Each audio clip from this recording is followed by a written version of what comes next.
Estamos en directo con Marcela Zamora Chamorro. Muchas gracias por estar con nosotros. Muchas gracias, Alberto, por invitarme a esta conversación y bienvenidos a todos los que nos estén viendo o nos vayan a ver.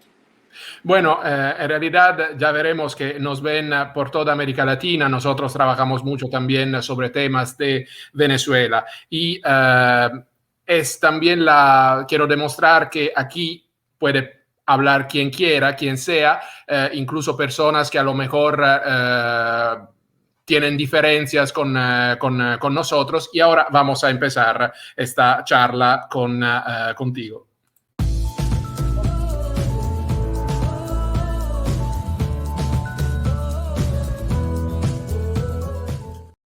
Tú has dicho, quiero ponerle voz a los sin voz, quiero denunciar las injusticias que ocurren en tierras centroamericanas. Es decir, que en esta región del mundo es diferente, que hay una América Latina y un Centroamérica que son diferentes. No creo. Yo he trabajado mucho en Centroamérica, por supuesto, en México, donde comencé mi carrera y estudié también. He estado también trabajando en Estados Unidos y en Sudamérica.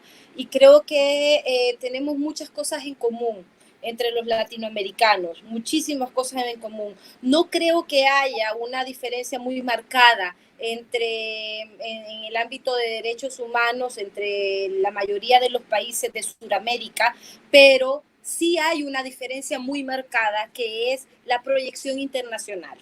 Si pasa algo en Brasil, todo el mundo cubre Brasil. Si pasa algo en Venezuela, todo el mundo cubre Venezuela. Si pasa algo en Nicaragua, en El Salvador, en Honduras, no pasa nada. Somos una región que no cuenta, somos una región que no importa, sino es que hay una gran catástrofe. Entonces, yo creo que en eso sí hay una gran diferencia en el foco de atención que se le pueda poner a nivel internacional y mismo dentro de nosotros, porque dentro de Centroamérica la mayoría desconoce lo que pasa en Costa Rica, mismo lo que pasa en Guatemala o lo que pasa en Nicaragua o lo que pasa con tu vecino. Entonces la desconexión es grande y bueno, tenemos también el problema de los idiomas, ¿no? También saber de Brasil es un poco complicado y que Brasil sepa de nosotros también es complicado junto con Belice, ¿no? Pero a nivel mundial creo yo que esa sería como lo que nos uniría, lo que nos une es pues la misma receta, ¿no? Para que se entienda, porque tú hablas mucho con las imágenes. Entonces, mucha gente, o varias personas, no son tantas, varias personas no te conocen. Entonces, permíteme mostrar un trabajo tuyo y empezamos desde ahí. Yo no sé dónde llevaron a María Esther, pues, pero a mí me llevaron a una de las celdas que habían en la parte superior del edificio de la Policía Central, que era una celda adentro de otra celda. Ahí así. Párese usted en medio para ver cómo es de... Por ahí los metían y ahí tenían que estar... Solo parados. Solo parados. Solo parados. ¿Y a esa gente cada cuánto le llevaban comida? No se les daba. Y como en ese tiempo llegaban a preguntar por él y aquí no está, y no se daba información. ¿Y cuando los encontraban muertos, qué hacían con ellos? Y los a botar en la noche. Aquí deben de estar los cuartos de tortura. Exactamente. Cabal salí yo no acá. Aquí habían unas pilas donde lo metían a uno a hacer la tortura. Y todo esto de acá. Sí, esto era.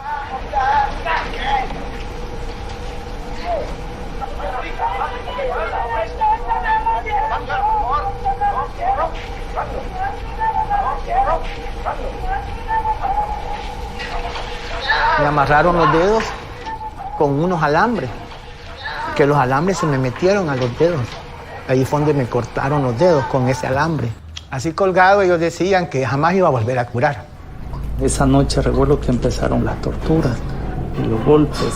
Me llevaron desnudo a un lugar y ahí empezaron a golpearme. Y ahí fueron muchas de las torturas.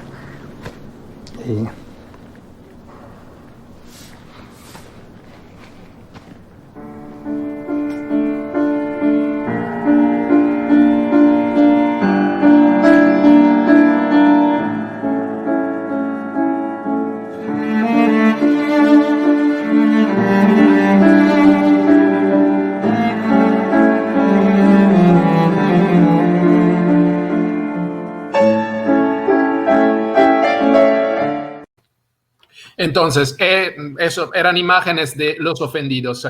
Algo sobre una guerra muy sucia, una guerra que no se conoce en Europa, la guerra civil de El Salvador. Pues mira, la guerra civil de El Salvador pues no fue cubierta a nivel mundial realmente. Fue una de las guerras, fue uno de los momentos en que el mundo entero tenía los ojos en El Salvador. Fue una guerra de 15 años, 20 años desde que se fraguó.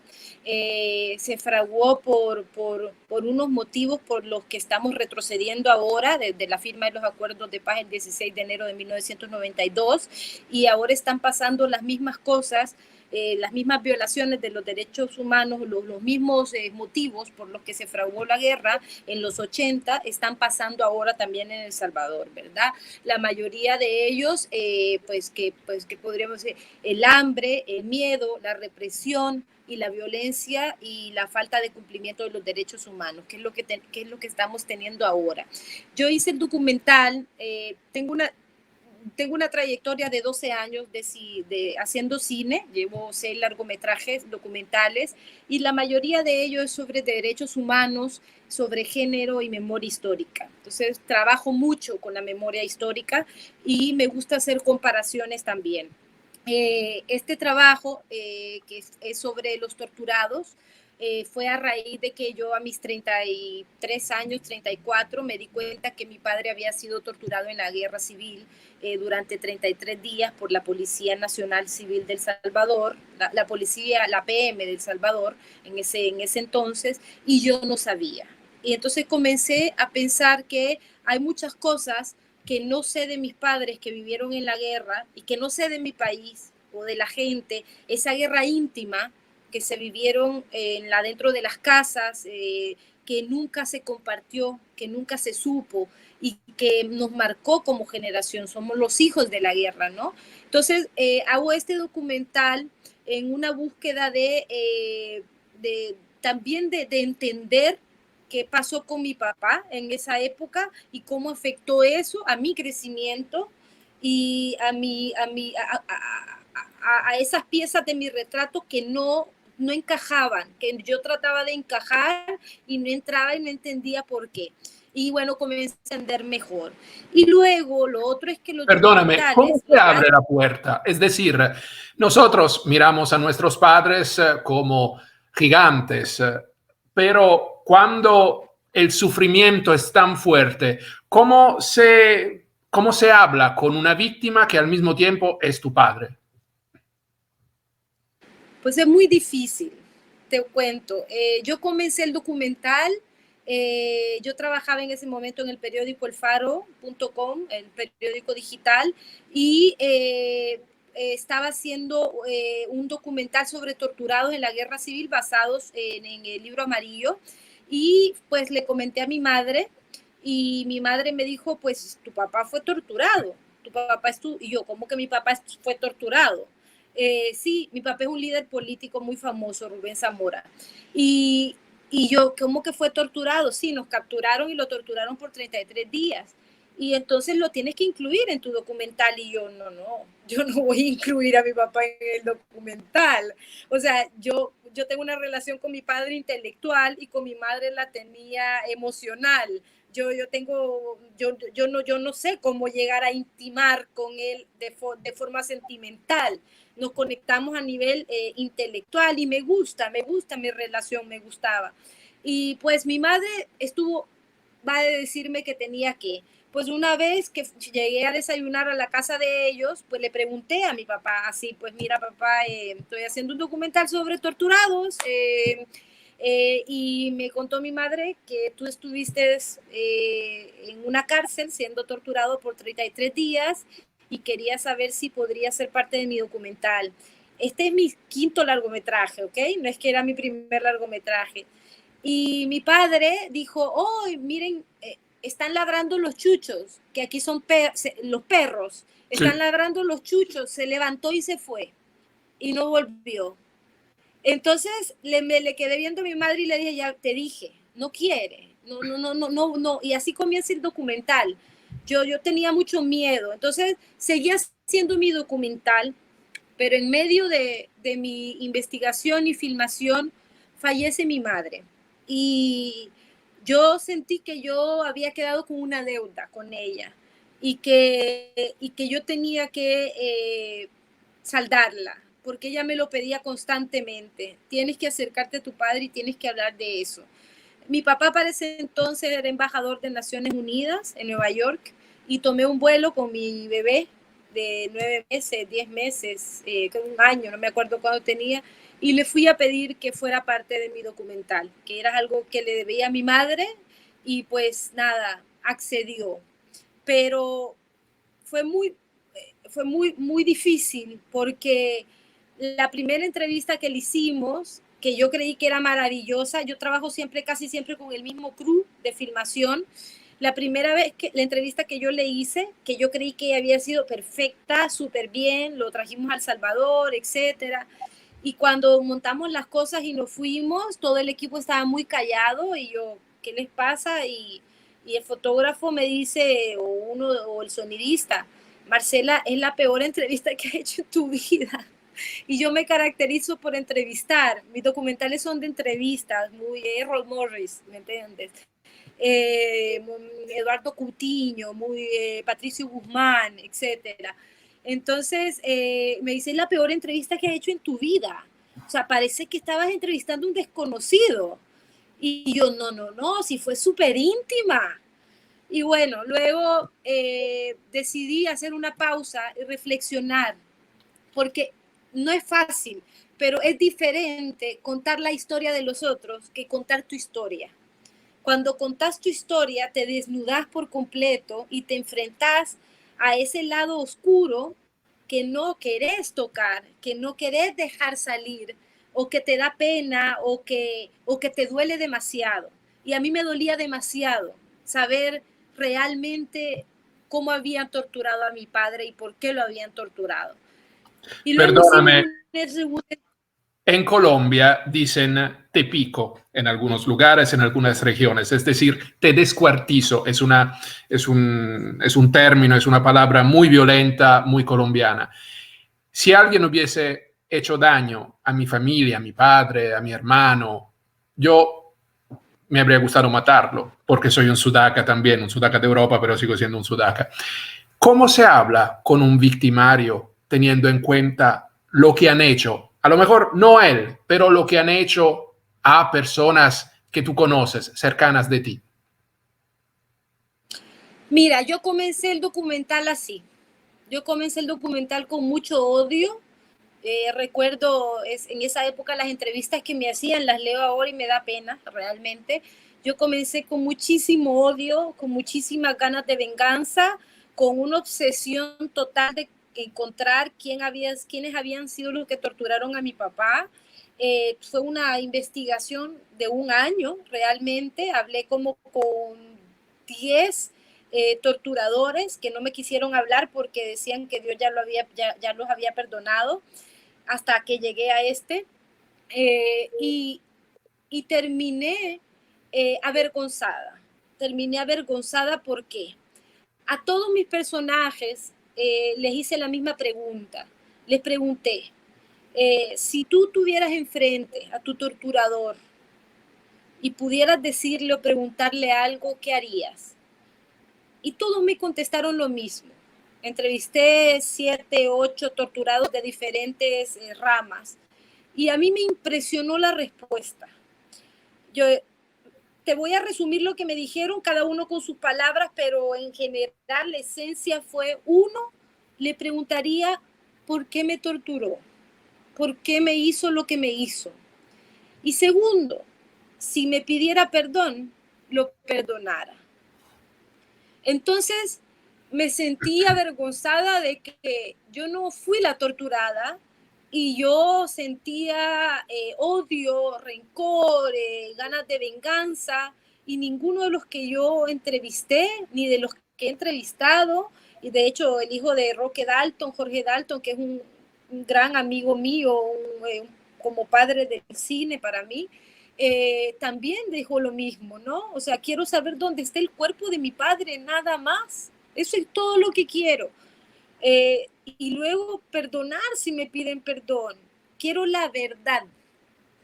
Lo que pasa es que, mira algo rápido. Yo sé que esto es así para los colombianos que nos están sintonizando. Hace 3 años yo voy mucho a Colombia.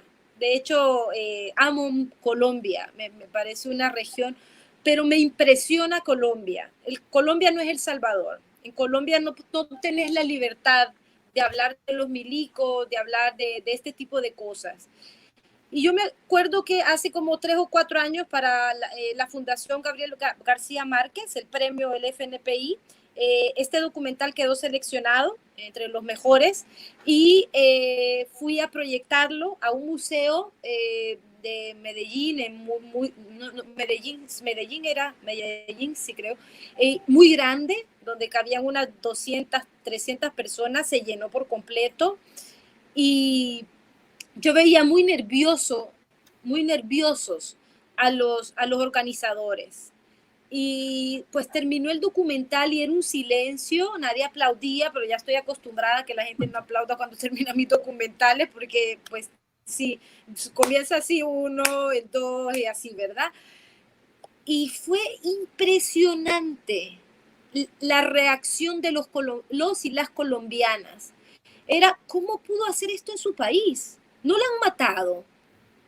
Y usted puede regresar a su país. ¿Y cómo pudo hablar de esto usted abiertamente? Y se me acercó gente y me hablaba al oído. Estábamos en una reunión ya en la celebración, ¿no? Y me decía, mi papá también fue torturado, así en voz baja, pero le quería decir que me sentí muy... Y yo, ¿y por qué hablas en voz baja? ¿Por qué hablas en voz baja? Esa parte en Colombia no se ha permitido, y no solo en Colombia, en Honduras también. He cubierto, yo estaba en el equipo de Sala Negra que cubría violencia en México y Centroamérica, y en Honduras es lo mismo. Entonces, me impresionó que no había esa capacidad de hablar. ¿Qué pasa cuando te enfrentas? A ver, cuando entrevisté al torturador, primero él quería dar la cara. Yo le dije que no, porque uno es responsable de sus personajes. Y yo sabía que ese hombre lo iban a matar en la calle, aquí, o lo iban a apedrear, o lo iban a hacer daño, iba a tener problemas. Entonces vine yo y yo cosí la capucha que le puse para entrevistarlo.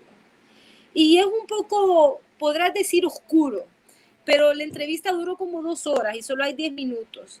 Y al terminar la entrevista, yo comencé con mucho odio. Y al terminar la entrevista, él se quita la capucha y respiró y dije, qué calor. Y eso que yo le hice una capucha con hoyos, o sea, para que respirara, que no lo quería torturar yo. Y pensar que yo tenía a la gente 2 o 3 días encapuchados sin poder hacer nada ni comer. Fue tan fuerte para mí. Luego, este torturador me hablaba todos los días. Y no era acoso, no era un acoso, venía de la maldad. Me decía, mire, tengo mucho que contar, reunámonos, quiero contarle cosas. Y a unos días, semanas, alguien me recomendó y me dijo, tú eres sincera, sé sincera con él. Y le digo, mira, que me llamó, me dijo, yo le dije, te quiero ser sincera, yo no quiero ser amiga tuya. Yo lo siento mucho. Yo sé que tú también eres parte de las víctimas, o hay que llevar un proceso, pero yo no soy quien tiene que llevar tu proceso. Tú eras una fuente para mí. Y no quiero tu amistad y no quiero seguir escuchando, porque quedé muy mal después del documental. Entonces me di cuenta en ese momento que siempre hemos estado dándole voz a las víctimas. y muy poco a los victimarios.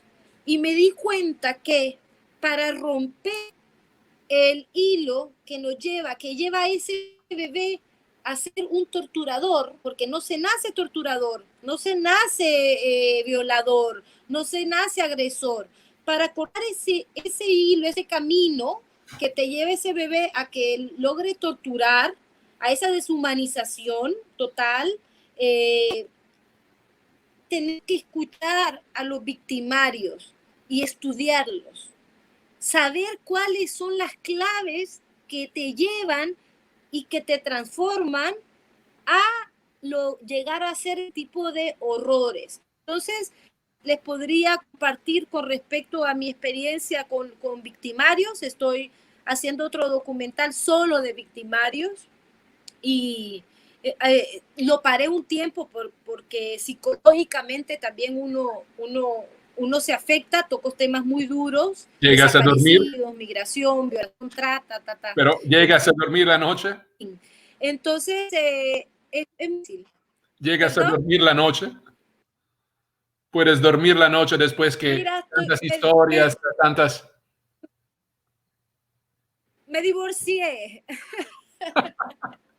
Lo que me gustó en tus trabajos es, por ejemplo, el hecho que tú hablas mucho con la gente y en tus trabajos cuentas la historia de la gente normal que murió durante la guerra o que sufrió durante esa guerra, porque las víctimas fueron sobre todo ciudadanos que no tenían nada que ver con la política. ¿Puedes explicarme un poco eso? ¿Me equivoco? Pues no te equivocas. De hecho, es una pregunta muy inteligente. Fíjate que eso fue una decisión de dirección y tiene mucho que ver. Quiero comenzar diciendo que el documental es un discurso del director.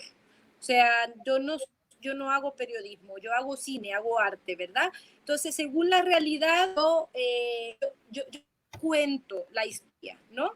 Pero desde mi punto de vista. Entonces, ¿me puede repetir la pregunta? Perdón. La pregunta es, ¿cómo te acercaste a la vida de las personas normales? Porque muchísimas víctimas eran personas normales que no tenían idea de la política, que no hacían política. Eso. Mira, te voy a contar una de las grandes aciertos, y creo que es lo que hace un documental, es la universalidad de los temas. Creo que cuando uno hace un documental pensando en solo tu región, tu gente, y no podés universalizar el problema, no has logrado hacer un buen documental. Y torturados hay aquí, en la China, en África, en Asia, en Europa, no es diferente. Son torturados. Entonces, ¿qué pasó? Después hubo mucho que reflexionar para este documental. ¿Por qué? Porque en mi país, en esa época, ahora estamos viviendo otra época diferente, en esa época estaba polarizado. O eres de derecha o eres de izquierda. O eres comunista, que no nadie es comunista, o eres un consumidor de derecha, ¿no? Capitalista. Entonces, yo lo que quería era que no agarrara de panfleto mi documental. Yo entrevisté, por ejemplo, a Guadalupe Martínez, que fue la primera mujer guerrillera, torturada, que escribió un libro que yo no voy a terminar de leer porque es un libro demasiado fuerte. Estuvo 10 meses siendo torturada, un libro demasiado duro, y conozco sus hijas, soy muy cercana a él, y le entrevisté y todo, pero luego pensé muy bien en lo que quería contar y cómo quería contar. Y yo quería que tema universal, quería que si alguien de Chile viera el documental se sintiera identificado. Yo quería que si alguien de Guatemala viera el documental se sintiera identificado, del África, de Europa. Entonces, yo decidía y quería que en El Salvador fuera un momento de reflexión, porque nunca se había algo sobre tortura en Salvador antes de los ofendidos, porque la tortura quedó afuera de la Comisión de la Verdad. Fue un tema que no fue tocado dentro de la Comisión de la Verdad. Entonces es un tabú, convivimos con los torturadores y con los torturados, pero no lo sabemos quiénes son ni los conocemos, nadie habla de ese tema. Entonces era un reto muy grande poder hacer algo que no dijera, ay, a ver, eran ustedes los torturadores. Un torturador de derecha y un torturador de la izquierda es un torturador. Y un torturado de derecha, un torturado de izquierda es un torturado. Y valen lo mismo, no valen más ni menos. Entonces yo quería hablar sobre el tema de la tortura, simple. Entonces, destacar la gente ya pertenece al movimiento en el momento y dejé solo a civiles. ¿Para qué? Para contar, porque además el mito, y eso me pasó mucho, yo tengo muchos amigos de derecha, muchos, y que respeto mucho además, el mito de si solo se torturaron guerrilleros, como que si fuera bueno torturar guerrilleros, ¿verdad? Pero bueno, que ese mito quería romperlo. Y decidí dejar solo los civiles. Y mi padre no usaba armas, mi padre era inteligencia, ¿no? Y tampoco estaba afiliado al partido. Y solo contarte algo muy rápido que me pasó. El documental se estrenó en ITFA, en Ámsterdam, que es el festival más grande de cine documental del mundo. Y fue impresionante, la sala, gente de todo el mundo. Por supuesto, terminó la proyección y en un silencio profundo y de eso que te hace un nudo aquí. Y bueno, aplaudieron, me felicitaron, se fue la gente y se joven sentado en el cine y no se iba. Y de repente se para y se baja corriendo y yo, me va a hacer algo, ¿no? No sé, yo dije, no sé. Me pasa y se pone a llorar y dice, that's my story. That's my story. That happened with my father. Es mi historia, esa es mi historia. Eso pasó con mi papá. Era un chico de Camboya. Y ahí yo dije, lo hice bien. Lo hice bien. Y mi padre era un campesino. Entonces fue muy fuerte para mí ese momento de entender, de poder tener esta capacidad, esta herramienta, este poder, porque es un poder. Poder hacer cine y que sea esto alrededor del mundo, ¿no? Y poder, yo no doy mensajes, a mí no me interesa dar un mensaje, yo lo que hago es reflexiones, que lleven a ti a algún lugar, porque nos va a llevar a todos a lugares diferentes, a nadie va a llegar al mismo lugar después de ver una película o por lo menos ver mi película. Tú has dicho también que las mujeres deben revisar 5 veces las cosas que hacen. Algo que no se entiende, por ejemplo, desafortunadamente se habla de Salvador cuando se habla de las maras. ¿Cómo es posible? ¿Cuál es la situación de la mujer en el país? ¿Y cómo es posible que un fenómeno que me parece tan machista como las pandillas siga existiendo hoy en día, año 2020? ¿Qué factor, perdón? Perdón, a veces tenemos problemas con la conexión. Tú has dicho que las mujeres deben revisar 5 veces las cosas que hacen, ¿sí? Y yo quiero saber, ¿cuál es la situación? Perdóname. ¿Cuál es la situación actual cuál es la situación actual de la mujer en El Salvador y cómo es posible que fenómenos tan no solo criminales, sino machistas como las pandillas puedan existir, seguir existiendo en 2020? Pues mira, que ya hace muchos años las mujeres no pueden ir a la pandilla, pero tienen otro papel diferente, ¿no? Que es el papel de cobrar la renta. No sé si saben qué es la renta, pero es como el impuesto que pone la pandilla a todas las personas que tengan un negocio o algo. En Colombia se llama la vacuna. En Colombia se llama la vacuna. Aquí se llama la renta. Y las mujeres forman parte de ese círculo, queriendo o no queriendo, porque no te dan a escoger. Si te dicen, pues hoy vas a llevar esto al penal, a la cárcel, lo haces. Si he conocido muchos personajes, mujeres de mi edad, 39, 40 años, o más jóvenes de 18, que tienen que ir a hacerle, tienen que ir a tener el momento marital con un pandillero. Las casan para que pueda tener relaciones sexuales pandillero. Entonces, ellas están encargadas de cumplir con eso. También están encargadas de otros tipos de ramas que van a pertenecer a la pandilla. La situación de la mujer en El Salvador, a ver, yo creo que hemos avanzado mucho. Yo creo que la lucha que desde Prudencia Ayala, que fue nuestra primera candidata a la presidencia, más de 100 años, desde ella yo creo que hemos ido avanzando poco a poco. Es un avance muy lento, pero creo que hemos logrado llegar, hemos logrado dar pasos pequeños, pero con miedo a hablar. Es algo que hace 5 o 6 años no lo haría por miedo a represalias. Represalias, sí. Creo que ahora hay ¿Ah? No, sigue.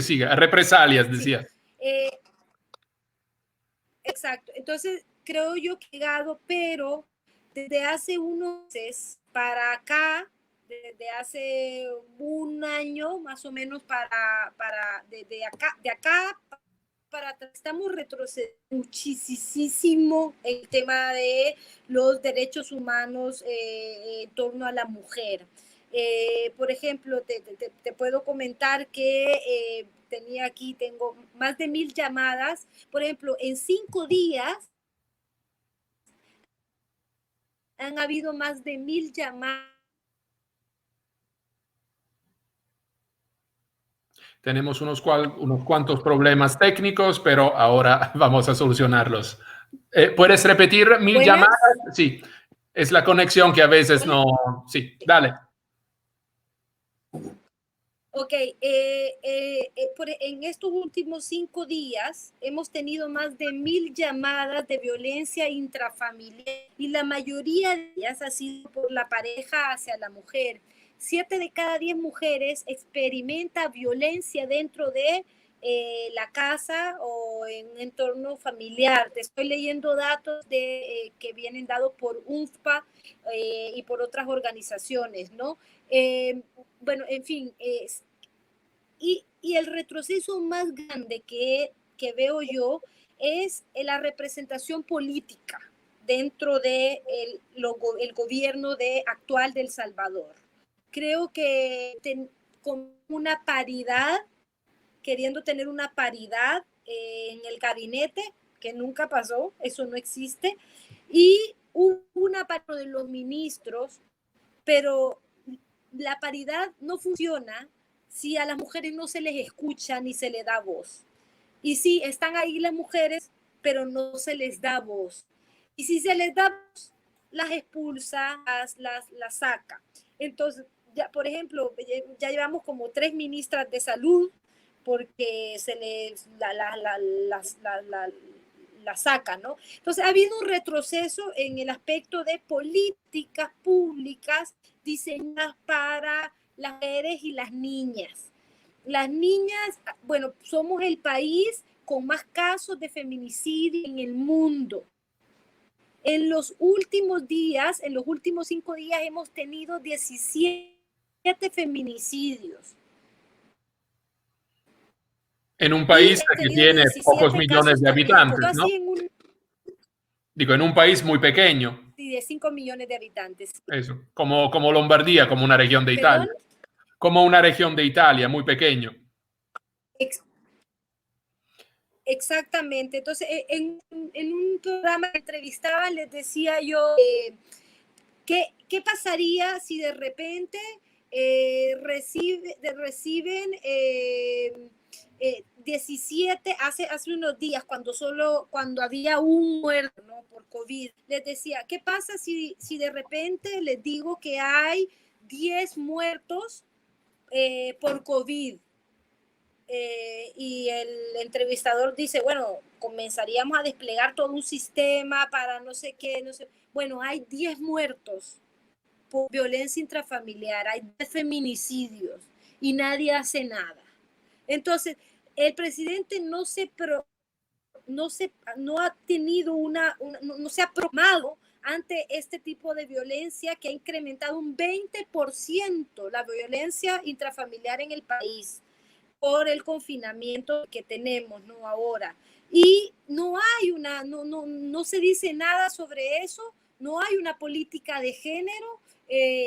Como madre soltera, te lo digo, es súper complicado estar en cuarentena, porque yo no puedo dejar a mi hija sola si mi hija tiene 7 años. Yo tengo que andar con mi hija y la ley dice que no puedo estar con nadie más en el carro. Entonces, ¿cómo hago? Y al súper no puedo entrar con los niños, pero ¿con quién dejo a mi hija? Entonces, no hay una política pública que tenga una proyección de género. No se piensa en las mujeres, no se piensa en las madres solteras, no se piensa en la violencia intrafamiliar, no hay un sistema de justicia preparado para esto, pero ni tampoco con conocimiento para llevar los casos, que eso también hay que verlo, y se junta con los casos de lesa humanidad, que tampoco aquí los jueces están preparados para llevar casos de lesa humanidad, al igual que en los casos de las mujeres. Yo he oído en juicio de una mujer violada, un juez decir, pero qué tan corta era su falda. Sí. Pero qué tan corta era su falda.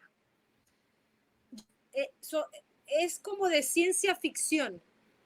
Entonces, sí, los movimientos feministas y muchas organizaciones han estado en una lucha a la que yo me he unido. Yo soy feminista y también participo en muchos foros de temas de género, y aporto con lo de las trabajadoras domésticas, etcétera, pero es un camino muy lento, muy difícil, y es más lento si el presidente no quiere hacerse cargo o no quiere hablar del tema y simplemente quiere obviarlo. Si y puedo no tenemos una primera dama. Si puedo preguntarte algo, porque hablando de Nayib Bukele, fuera del Salvador tiene, vamos, buena prensa o lo consideran un buen presidente, pero hace unos días The Economist ha dicho que Nayib Bukele es camino a convertirse en el primer dictador millennial. ¿Qué opinas de esta definición de una revista como The Economist? ¿Y por qué crees? ¿Te gustaba al comienzo? ¿Cambió? ¿Qué opinas tú del presidente? Mira, fíjate que ha sido difícil porque yo creo que él, a ver, ¿por qué ganó Bukele? Bukele creo que ganó, primero porque es populista, sabe con comunicaciones, sabe muy bien cómo manejar las comunicaciones digitales, y es un tipo inteligente, ¿no? No es un tipo tontada. De hecho, esos son a los que más hay que temerles, ¿no? Pero cuando comenzó porque cuando ganó, las elecciones, la ganó por el desánimo y la tristeza de la traición de los partidos de derecha y de izquierda, porque el partido de derecha y el partido de izquierda se desprestaron durante todos los gobiernos que estuvieron. Los dos robaron, los dos no lograron sacar el país adelante, y pues estamos uno de los países con más homicidios en el mundo. Le ganábamos a Venezuela, imagínate, no en guerra, países no en guerra, ¿no? Sí. Y pues yo creo que Bukele también, porque cuando él estuvo en la tía, él se enfocó en los jóvenes de 15 a 17 años, porque sabía muy bien que cuando esos jóvenes cumplían 18 era la población que le iba a hacer ganar. Y literalmente. Entonces, él es apoyado mucho por jóvenes, por muchos jóvenes, es apoyado. Y por gente que lo escucha, tiene una gran capacidad para hablar, ¿no? Que últimamente la ha perdido. De hecho, creyó que se le pudieran hacer tantos memes a un presidente. Es impresionante la cantidad de memes que tiene él ahora. Y yo creo que él se rodeó, como dice The Economist, se rodeó de su familia. Es un clan familiar. Entonces, es una tristeza porque nos pasó hace unos años con Mauricio Funes, que fue el primer presidente de izquierda que tuvimos, que todo el mundo celebró, yo voté por él, y fue un fracaso. Está exiliado en Nicaragua, imagínate. Y ahora tenemos a este, que yo al principio, de verdad, yo comencé diciendo, qué bien, es novedad, es nueva propuesta, hay cosas que gustan, pero hay que darle la oportunidad. Y lo que comencé a ver es que él hizo su gabinete alrededor de sus actores, y no por los currículos o la capacidad para llevar los temas. Entonces tenemos un presidente que un día te dice una cosa y otro te dice otra. Un día te dice que le da $100 a 1,5 millones de familias y luego decide que no, porque claro, se dio cuenta que vivimos en un país a donde hay pandilleros y cobran renta, y esos perros se iban a alimentar esos $300. Y claro, cuando elimina los $300 y dice que va a dar una canasta básica que no ha llegado y que es, bueno, hasta ahorita yo no le he visto. Eso fue ya llevamos más de 25 días confinados, imagínate la gente.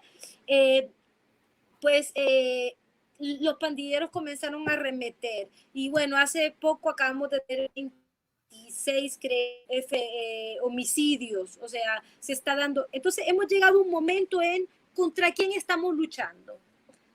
¿Contra un virus o con nosotros mismos? O sea, El Salvador, ¿contra quién está luchando?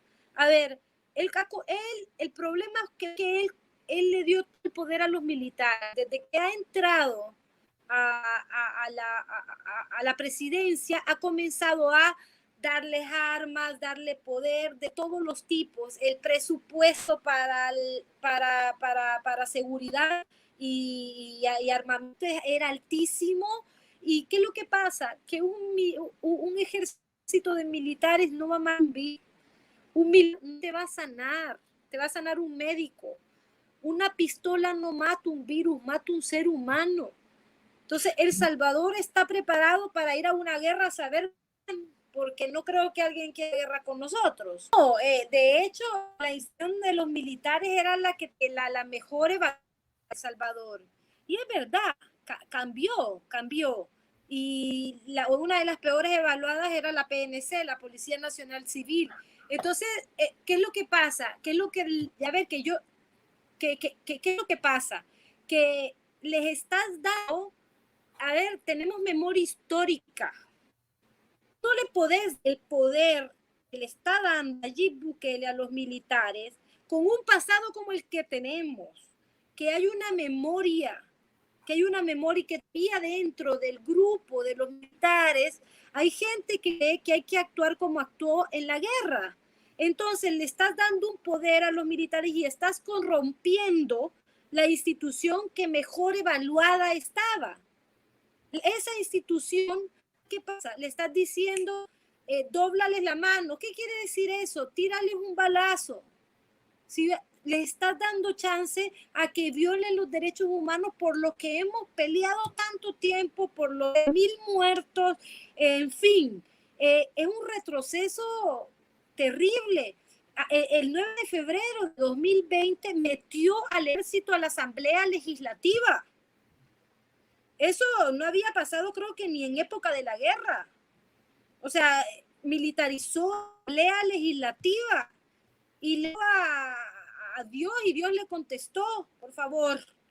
Entonces, ¿qué es lo que pasa? Que él también ha tenido un discurso de terror, de meterle terror a las personas.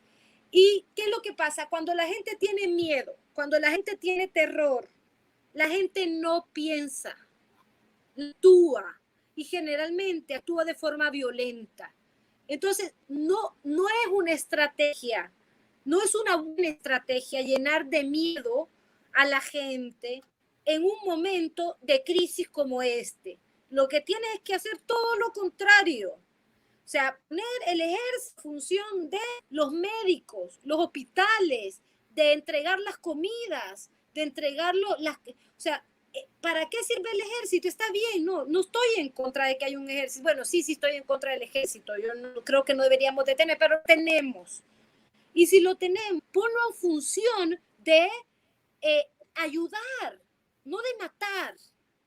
Entonces, eso es lo que está pasando ahora. Estamos retrocediendo, la institución de los militares está retrocediendo muchísimo. Estamos volviendo a tener las prácticas de tortura, desaparición, ejecuciones judiciales, todo eso que pasaba en los 80, ya no queremos recordar, está pasando. Y la gente está volviendo a tener, y es algo de lo que no se habla, de la salud mental. La gente está comenzando a tener mucho miedo, siente que está otra vez en la guerra.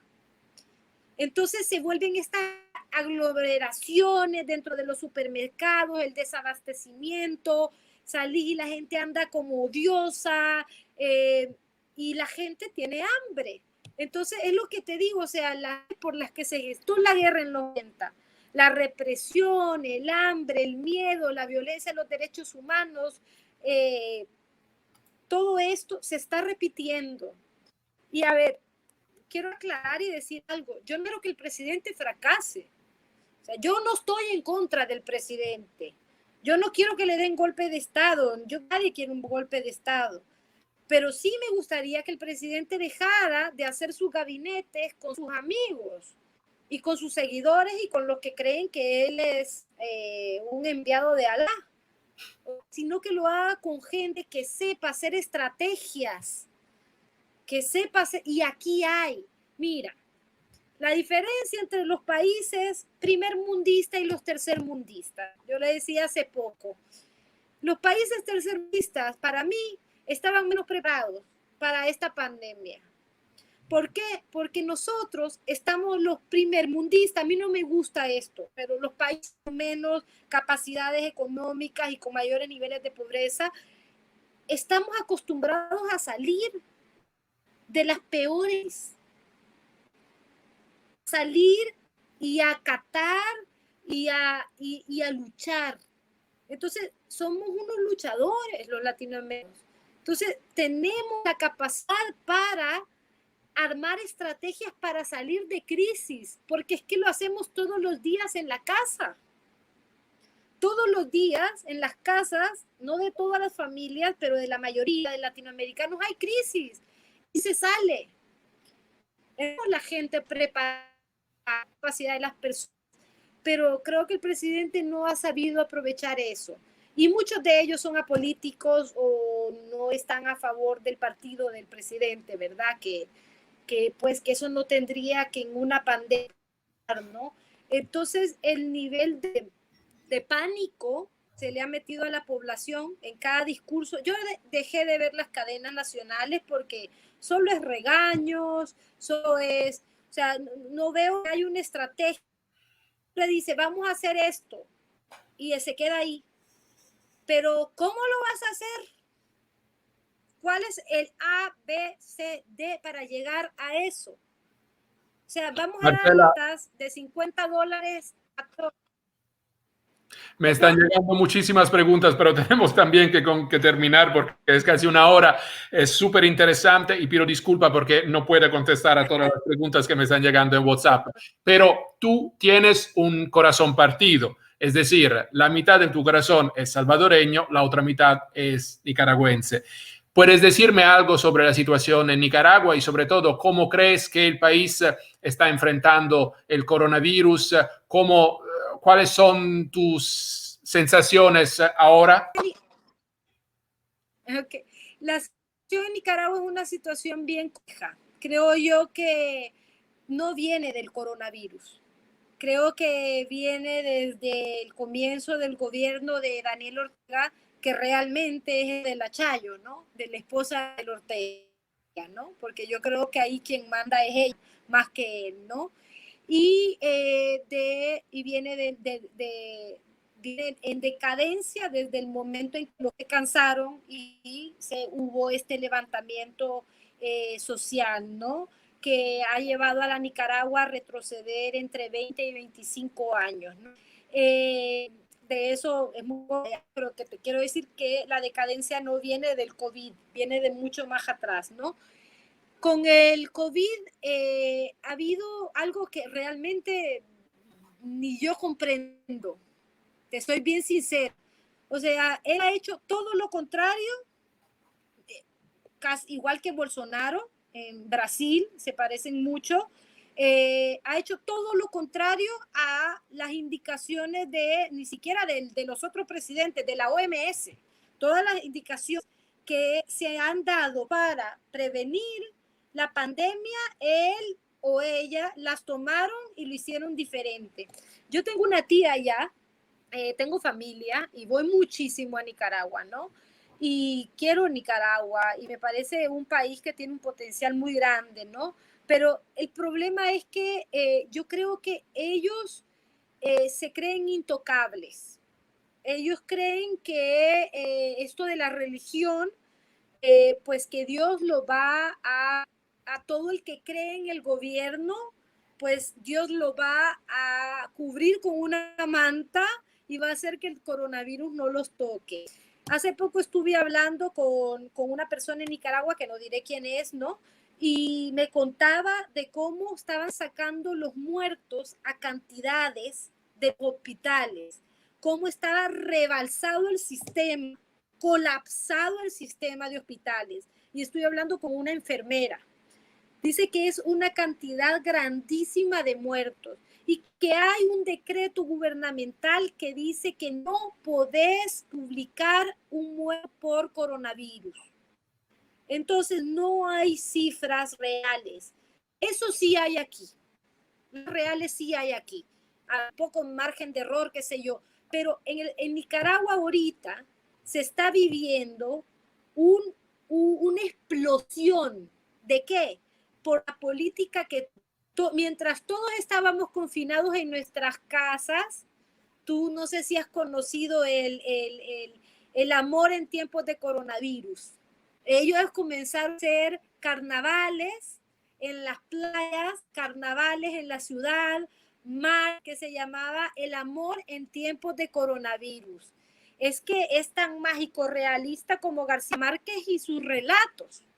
O sea, es algo, además, es que yo no entiendo la gente, o sea, no sé, hay una cegazón muy grande, ¿no? Y sí tiene seguidores, no puedo decir que son 10, 20, sí hay personas, muchas van por obligación, sí, pero muchas que están convencidas que lo que dice Daniel Ortega es verdad. Entonces, en lo que todos estamos en nuestras casas tratando de salvar nuestras vidas, ellos están haciendo carnavales en las playas, regalando cerveza, bailando, tocándose, o sea, pues abrazándose y haciendo todo lo contrario. Y ahora están recibiendo lo que están cosechando lo que sembraron, ¿no? Los hospitales están desbordados. Es algo que no se que no se dice, cantidad de muertos, no sabemos, que lo que me dicen es solo se ven salir gente embolsada. Y la gente enferma no cabe en los hospitales. También están en las casas y esto lo va a llevar. Porque me decía esta persona, esta enfermera es Nicaragua, Managua es un foco de infección absoluto. Mira, te voy a responder eso muy corto, pero también muy significativo. Desde que estudié en San Antonio de los Baños, en Cuba, en la escuela, yo tuve la oportunidad de irme para Europa por mis notas y por mis trabajos. He tenido ofertas de trabajo para irme a Europa y a otros países y Estados Unidos. Pero pues realmente me interesa lo que pasa en esta región, desde México. Me interesa lo que pasa en Latinoamérica. Me interesa contar mis historias. Yo creo que es importante la visión externa de lo que pasa en nuestros países, pero es muy importante una visión propia de lo que pasa dentro de nuestros países. Yo creo que si no hay un balance entre los dos visiones, nos quedamos a medias. Nunca, por mucho que se diga que se fue a meter a hablar 5 horas con una persona, nunca un extranjero va a contar de la misma manera las historias que un nacional. Entonces, yo no me voy porque me interesa darle voz a estos países que muy pocas veces se les da voz cuando, sobre todo cuando no están en guerra, y solo se les quiere dar voz cuando están en guerra. Entonces, y sobre todo porque quiero ver cambios dentro de mi región. Sí quiero ver cambios en mi región. Entonces, yo decidí quedarme aquí, luego tuve una hija y pues nada, quiero que mi hija crezca también aquí dentro de Latinoamérica. Soy latinoamericana, me gusta muchísimo Latinoamérica, y mi corazón está aquí, no, me siento cómoda. Además, podría estar mucho sí. más Además, como mucha gente dice, Dios es latinoamericano, ¿no? Sí, exactamente. Entonces, Marcela, decidí desde hace mucho tiempo quedarme aquí y aquí me quedo. No me voy a ir por nada. Marcela Zamora, muchísimas gracias por esa charla. Gracias. Muchísimas gracias a ti, querido Alberto, de verdad, ha sido una plática hermosa y espero que estén satisfechos de lo que hemos platicado, ¿no? Y bueno, nos vemos pronto en Francia o en Italia o en algún parte del mundo. Y adiós, cuídense gracias. mucho, que juntos vamos a salir de esta. Gracias.